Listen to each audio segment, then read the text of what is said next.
Welcome to the Caregiver's Voice. Our guest today, our first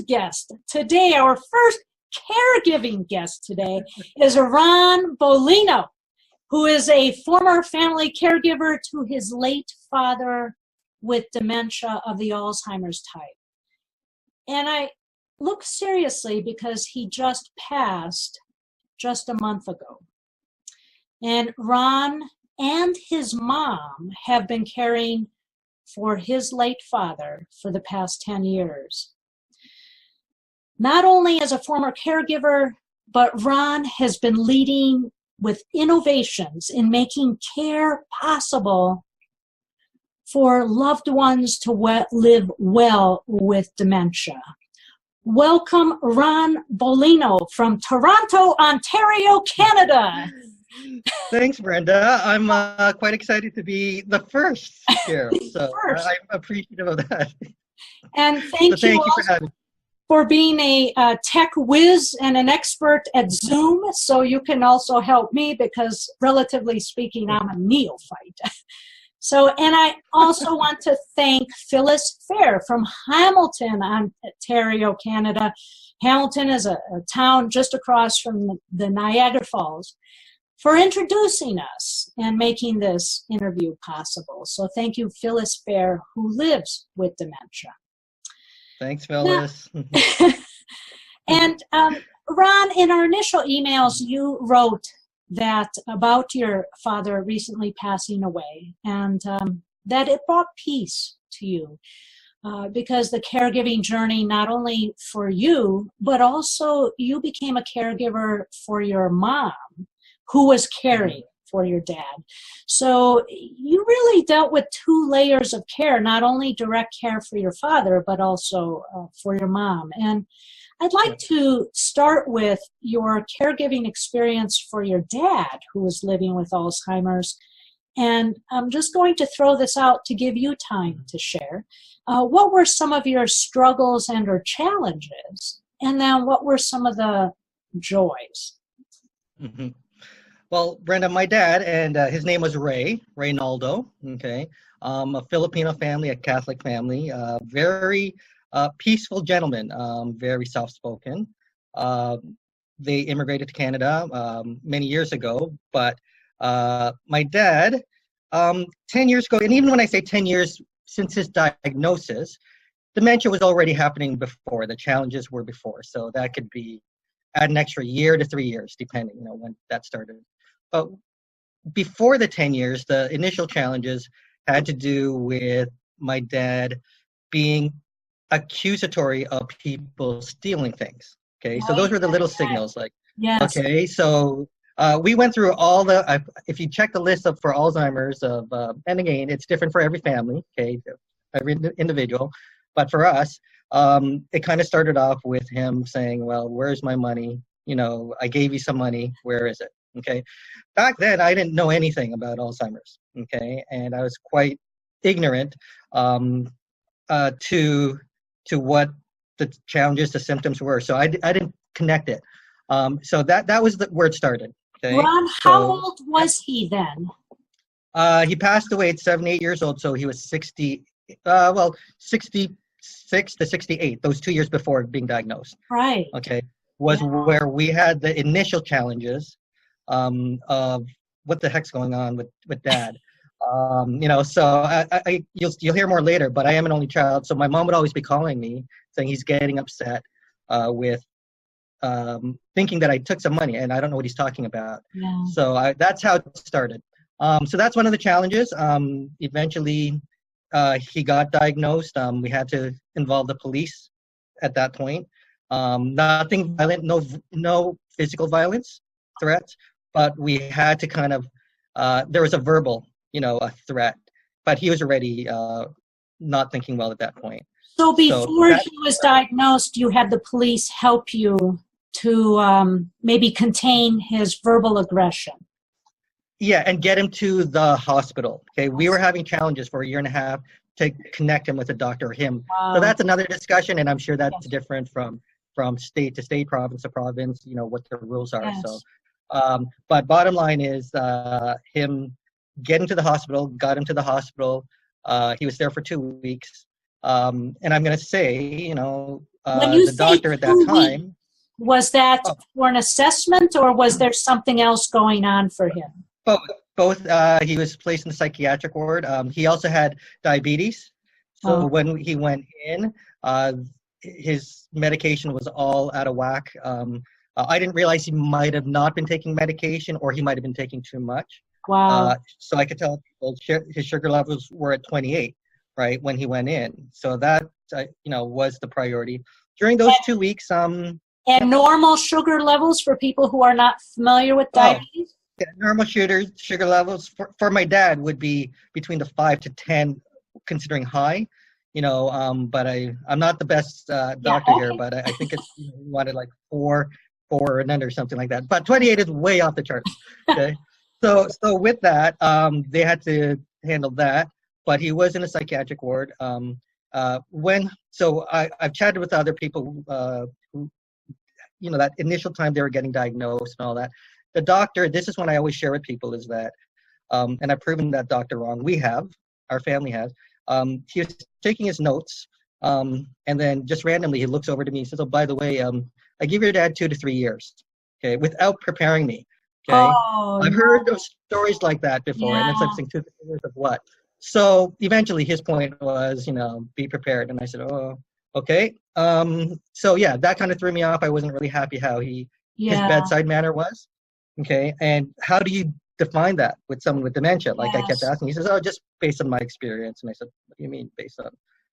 Prove to me Yes. what that means." Yeah. Anyways, as you could tell, as you said there, Brenda, it's been over 10 years, so we went past that.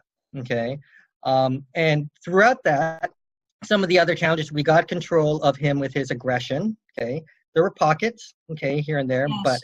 the first year after dealing with some medication, learning about dementia, getting my mom to understand it, getting the support of here in Toronto, the Alzheimer's Society of Toronto. Back then, it was just a small little group. Now we know it's 10 years, it's grown a lot across the world, the challenges. Yes. So they were very supportive in caring for my mom, so giving her some education, even myself. But throughout the 10 years, the big challenges that came along, years 4 to 8, a lot of the challenges, he went missing. Okay, the risk of him going missing, and people use the term wandering. Yes, Okay, that's what I was so going to say. They would wander because they didn't know, they'd forget whether it's the difference between night or day, or, exactly, yeah, winter or summer. Okay, so the winter's the worst right now here right. in Toronto, in Canada, or North America. We're experiencing winter at the time of this recording. But I just want to bring up the title "Wandering." There are going to be a lot of people out there, and I respect it, do not prefer the term wandering. Okay, I won't go into it. The definition of wandering means Give us the that, new term that we should be using for now, and then we can explore it later. But what should we say? yeah, that's why there's a challenge. That's why it's not a one word. It's Ooh. exiting, people going missing, elopement. So it's in other different words, describe it more accurately than just this blanket wandering. In other words, we should be more accurate and say, as my father did when I was caring for him, he had the great escape, and we found him in the middle of a 6-lane road, and we actually had to kidnap him to save him from getting injured, and that's another story. But yes, so you're saying be more specific and preserve the dignity of the human being whose mind is being, the brain cells are being stolen by dementia. I get that. Yeah. We will explore that. Maybe you'll do another interview with us. Sure. So Let that's me one ask piece. this. What are the joyful, uplifting moments after this 4 to 8 year period that you dealt with in those years in between the late years with him with Alzheimer's? What are some of the joyful moments you shared? So for me, the joys come also from the caregiver to be aware, okay, of those joyful moments, of those interactions. I am quite a conscious individual. I'm always trying to be as aware. That doesn't mean it's right or wrong. It's just by being more aware, being in the moment, and also the power of choice. Okay, how do I choose to interpret this moment, this story? Okay, so there's a lot of times where me and my dad are enjoying music. Okay, so he'd be playing on a keyboard. Okay, or I'd be playing on a keyboard. So I have these videos of me just playing and him just really livening up. We know the benefits of music. Okay, Yes. I don't think we need enough research. I don't think we need to do research that it improves people's well-being. I believe we need to do more work on making it happen, executing it, bringing it to the Bringing lives of people. music to the people. Yes. Right? Yeah. So So on that, music is one. Our conversations, okay, it's quite improvised. I am a fan of improvisation. It's something I've studied. So you always say yes. Okay, you go with the flow. I don't stop him. Right. I always acknowledge what he's saying. I might have to redirect that conversation because he says, "Oh yeah, let's go outside and we're gonna go have a nice walk." At 2 a.m., on a freezing winter night, I said, Yes. okay, Dad, well, let's get a drink of water first. Yes. And before we do that, let's grab a snack first, and then, but because those battles start happening if you block right away, You and I so, share that. You and I share that. Yeah. My father would want to go drive when I knew he couldn't, and I'd just hand him the car keys, and I'd say, "Where did you park the car?" And he'd take the keys and walk out the door, but didn't know where the car was. Okay. Yeah. So it's a similar story, and this we got to find that fine line because some people will judge, but I sometimes gave him the wrong key, so he'd be at the car and it's, I don't know where the key is, Dad, and he can't get in, right? But at least it gave that motion that we went a little further, but so it's one of those, but it sometimes it can be a serious situation. I am physically equal or a little bit bigger than my dad, whereas I know sometimes it's the opposite, right? You might have some. Let us look at this, because you've shared these two major positives, and I want to move into your caregiving for your mom, but the two major positives being, be a yes man. Truly say yes. As all caregivers, we should say yes. And also bring more music into people's lives, because that is a universal language. So let us look at your mom now. And she is the primary caregiver for your dad. Sometimes you, I assume, also were primary to give her respite. Right. But tell me what it's like to have your mom's back, to be there to support her as a caregiver, because this can be a powerful source of inspiration and information to other family caregivers who may not be primary. I strongly believe I have this number 3 that many people know. That's my favorite number for many reasons. And when it comes to caregiving, the primary caregiver, I always believe there should be a team of minimum 3. Okay, and I'm talking about specifically with a loved one with dementia in the home. For one person to do it, be the primary 24 hours nonstop, it is such a huge challenge. Can it be done? Yes. Okay. Can it be done well? Yeah, just it's a lot more challenging depending how long the journey is of that caregiver. Yes. But people know that caregiving, you do need some respite. You need someone to back you up. Either you pay for it out of your own pocket, or that comes out of love and the community. Okay, and one of that is that I'm an only child. Technically, I have a brother. His name is Lucky the cat. Okay, he's part of our care team. Okay, a black and white tuxedo cat that actually does help. Okay, does give us respite in some time. So that's another discussion one day. The pets. The benefit of a pet. Caregiver. Oh my! And this cat caregiver lives with your mom? Lives with mom and dad, and has actually helped my dad from exiting, from wandering. Okay. Yes. Many times. So, but Lucky was not ready for a walk. Lucky's not ready for a walk. Lucky is there to just be. Doesn't judge. Just is there, to give, to sometimes let my dad exert some energy, okay, by patting Lucky. So those things of that tension that he might want to exit, Lucky provides. But coming back to my mom and caregiving for her, or being the caregiver's caregiver, sometimes that's a phrase that's used, supporting them, it is key, specifically the key point of my mom being there all the time. She's still, away. She still had a part-time job, and she still does, just she steps away. But that ability that she knows someone has her back, okay? Someone is double checking, okay? That's a big deal, okay, to her, because they're just dealing with the fire in the moment, whatever's happening. But if you want to live well, you have to be a little more proactive. And it's hard to be proactive and fighting fires at the same time. So that's where that team, that community comes in. I believe in three, having a team of three. Don't count Lucky as the third, okay?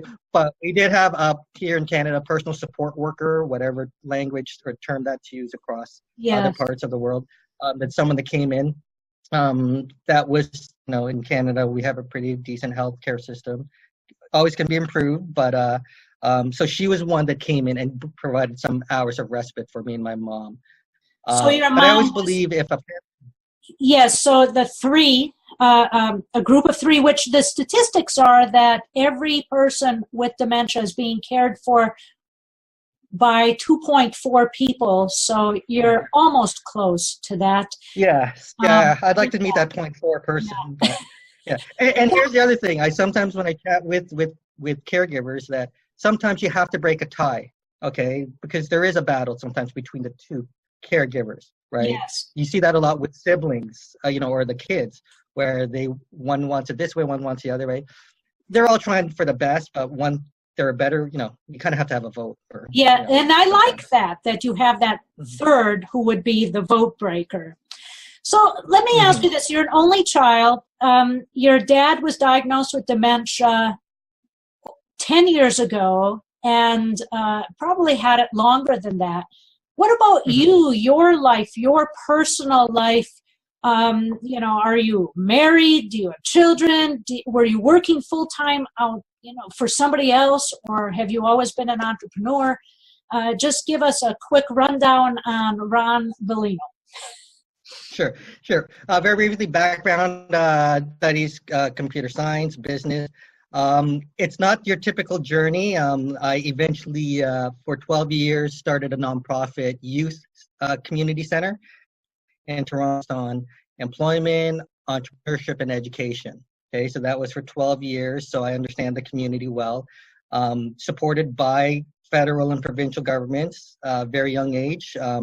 So I was really in the community, but I was also an entrepreneur very young, from a bubblegum business in grade school. Wow. Eventually, one day, the community will hear that I was in the saltwater aquarium hobby business, okay, of Nemo and Dory, okay, the aquarium tank. Yes. And I will explain. So if I always say Nemo and Dory, they get that. Yeah. But that, before my dad had Alzheimer's, taught me how to caregive using technology for my dad, because I would be going away and saying, what is happening to Nemo and Dory and all these corals? Because I used to, people won't know this, but I'm sharing here. I was pretty good at growing coral. Okay, so coral was one of the things. And then, so I had some businesses like a coral farm in Sri Lanka, grew coral, safely. And all that taught me to kind of take care of living things in a box. So if I might clarify, you learned caregiving from an aquarium. Yes, technically, yeah. Right? So it's like a pet, yeah. But using technology, sometimes people will understand that I do a lot of stuff around technology. But that's as much as that was a hobby, that was where I got educated at caregiving in a home. And there's a term called, some people can look that up, biomimicry, where you transfer life. I think it's plant life and animal life into human life. Okay, someone told me that I transferred my knowledge over there. So Ron, just a real quick thing. You threw in Sri Lanka. Where are you born? Oh, Philippines. You are Philippines. Yeah, but parents took me over when I was 2 years old. Nice. So I have that. Yeah. So do you have children? Are you? Yeah. No kids. This is not a dating interview, so I don't want to. Yeah. This is for caregivers. I get it. Yeah. No, but yeah, on my end. So yeah, I was in relationship in the past. I stepped away. A big part of that had to do with the journey that I knew dementia was going to bring to me, and I didn't know how Yes. long this was going Yeah. to, right? So you have to make choices when it comes Yes. to relationships in life. My dad was a priority for me, and my Your mom. filial So responsibility was front and center, and you were able to merge your family responsibility with your career. mhm, Unfortunately, your relationship suffered in that, and we all lose something. For mhm. me, it was losing my career. Okay. Your favorite number 3, which is my Yeah. favorite number as well. So we have family, career, and a relationship. And for you, your career and family stayed together, but your relationship. And that's a Now, major sacrifice. yeah. Yeah. Now, I am quite picky on my words, so I respect whatever how people tell their story or how they interpret. For me, I'm not going to look at it as suffering that or struggled or I Right. suffered in the relationship side, right? That's not how I choose to look at it. Wherever I'm at in that moment, that's where I'm at. I Yeah. choose not suffering. I just choose, that was my priority. That's what the direction is for me at this So you time. moved toward your family. It wasn't so much that, yeah, well, when I say that, I should not have I get, used that term because we're trying to also be sensitive in using that suffering word when we talk about people with dementia. Well, let me yeah, move that's on here because we yeah, don't have much sure. time here. We have Okay. probably only about 6 minutes. I think we're trying to keep Okay. these brief here. Um, what I want to do is ask you just briefly if you can give us a tease. You can tease us Okay. with what are Mhm. your current initiatives, your activities currently, and the kind of research you're doing, because you have been introduced to me as a person who helps people to live, as you mentioned as well, live well with dementia. But when I was talking to Phyllis about you, she says that too. She says he makes it possible for people to be able to live well with dementia using Mm. technology. So share with us a little bit of that, and let's consider it more of a tease, and we might Yeah. be able to Sure. bring you back.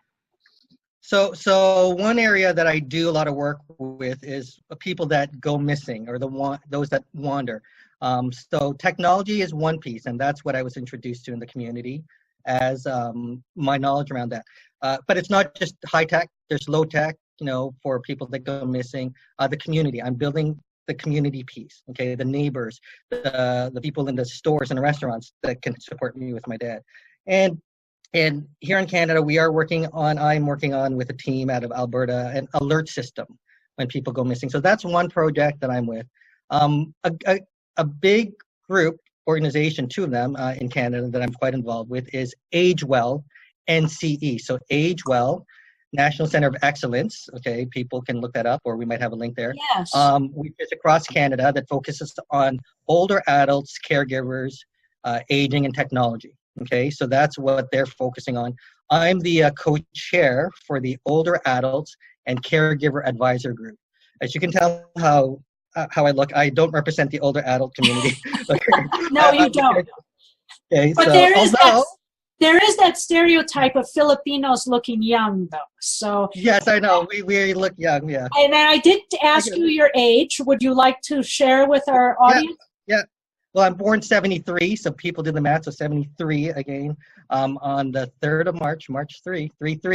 That's where all Yes. these trees come in. So I'm 44 right now. Wow. Uh, You're just a but youngin'.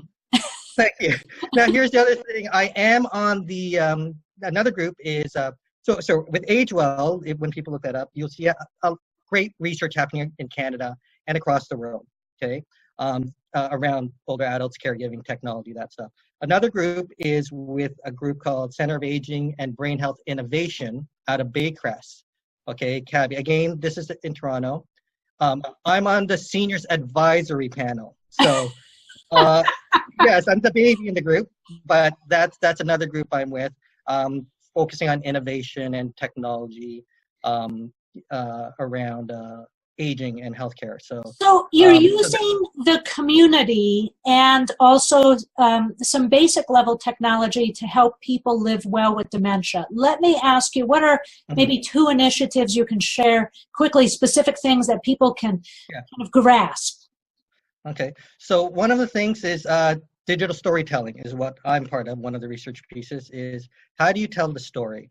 Okay, so now we're transferring it over to digital formats, nothing fancy. It's going to be the stories of someone with dementia, kind of telling their stories, whatever story they want to tell, and then transferring, sharing it with the families. Okay, in a video format. Okay, so that's one piece. Let's get that. That's an interesting one, because let's say somebody. I'm in Los Angeles area. All right. Yeah. So let's say somebody here in Los Angeles, which is supposed to be the entertainment capital of the world, says, no, I want to go up to Toronto and use Ron's services for my loved one. Tell me what you would do there. Well, right now this is out of, so yeah, they'd come to me, and I with the digital storytelling, this is a research piece actually. So that's research. But it would be sharing with them, how do you allow someone with dementia, not a fiction story, but someone with dementia, to still contribute and share what they want to say, okay? And then keeping that as a timepiece, okay, in video. I see. Yes. Okay, for the family. So it's like the old style, we all use photo albums. Yes. People use Facebook or whatever. But this, again, is usually for the family, for the immediate family. And yeah, so that's one piece. To help build a legacy sometimes as well. Right. We can start talking about the legacy discussion. Yes. Right? So that's one piece. So that's one project. A few other projects that I'm working on. Oh, one thing that I do is I call it tele-dining, okay, which is having online meals with people with dementia. Okay, or sorry, let me rephrase that. Not just people with dementia, but with a community, a small group of 3, 4, 5 of us, having dates, okay, dinner dates. So that could be my good friend B. Krayenhoff, all the way in near Niagara Falls. Okay, yes. I'm in Toronto. I would have a nurse friend up in Sudbury who's an artist. B loves art. Okay, B's the one with dementia. So I would have a young person on there. My little buddy Zachary. He's not little anymore. He's 16. Zachary. But dealing with intergenerational, relationships. Oh, Ron, tell me this. You mean to tell me that 4 or 5 people would get together on a Zoom call, say, and then you would all eat together? Yeah. Eat. Wow. Be having our meal. I mean, okay. We're changing we're using our technology in such innovative ways now, and these are things that people will say, why didn't I think of that? But you're orchestrating these. That's a great idea. Thanks. Yeah. So nothing new. It's it's the tools are there. It's just how do we? Sometimes I call it. Well, it's not my phrase, but it's called upcycling. Okay, not recycling tools, but you repurpose it for something different. But it's available to us. Skype has been there. Zoom has been there. Right. So it's just how do we do that? So let me ask this then, because we're running out of time here, and I want to ask you then if you could just close with this, because you obviously have a creative mind. You're a youngin', just 44, and working on senior initiatives, which is great, and that's really what we need. And so how do we speak to caregivers, because this is the voice, the caregiver's voice. How do we speak to caregivers who are feeling totally overwhelmed, and it's like, what can I do? How do you help a caregiver find the joy when you even said in the beginning where your father is going through that stage where he's accusatory or being belligerent? How do you help a caregiver find the joy? Well, the message I like to share with caregivers, especially those that are in the fire, that feel that they don't have that much hope, is that I want you to develop a lot of confidence. I love building confident caregivers. Okay, preferably, we're in Canada here. We're not that cocky, but I'd like to say become a cocky caregiver sometimes. Cocky. I don't like cocky people, but a cocky, confident caregiver. I'm okay if someone is cocky and say, I can take this on. Okay, I will take this. I will be proactive. I will get the community to support me, my neighbors, my family, and I'll allow myself to open up and share. Okay, when you're ready. Okay, so many people have their own time. But when you're ready, this is not a challenge. The challenges of dementia rarely can be done by just one person by themselves, trying to be Superman or Wonder Woman throughout the whole journey. So it's about finding those that can support you. It may not come from family, okay? It may not be from the obvious people, okay? Yes. But it is something that I look forward to caregivers to saying, you know what, hey, I'm going to reach out to this person and that person and see where that lands. That to me is the start. Okay, getting the support, Ron. Wow, that is powerful. And the three has to be a theme here: getting support, finding others that can help us. And I like that, the cocky caregiver, but not, how about the Canadian says, I want to help you be a cocky, confident caregiver. And that's what I use. Yeah, that might and I just need to rephrase that. Yeah, I just want to make sure that when I say cocky, the only reason I throw out cocky because there's a line of confidence where you cross and you become cocky, right? But the thing is, with dementia, you're always being shot down. You're going to be dropped down. So even if you're cocky and you're dropped down, at least you're dropping down to a confident stage. If you can. So that's why I say, and I have no problem, if a caregiver says, I'm going to do this, I'm going to take it on, like, all the power to you. So Ron, that's why definitely have to do another interview. I can see we've just begun. We've just scratched the surface. So, and I thank you so much for your time. And thank you, truly. And we're going to have to plan another call. And hopefully our viewers will agree. Thank you so very much. Thank you very much.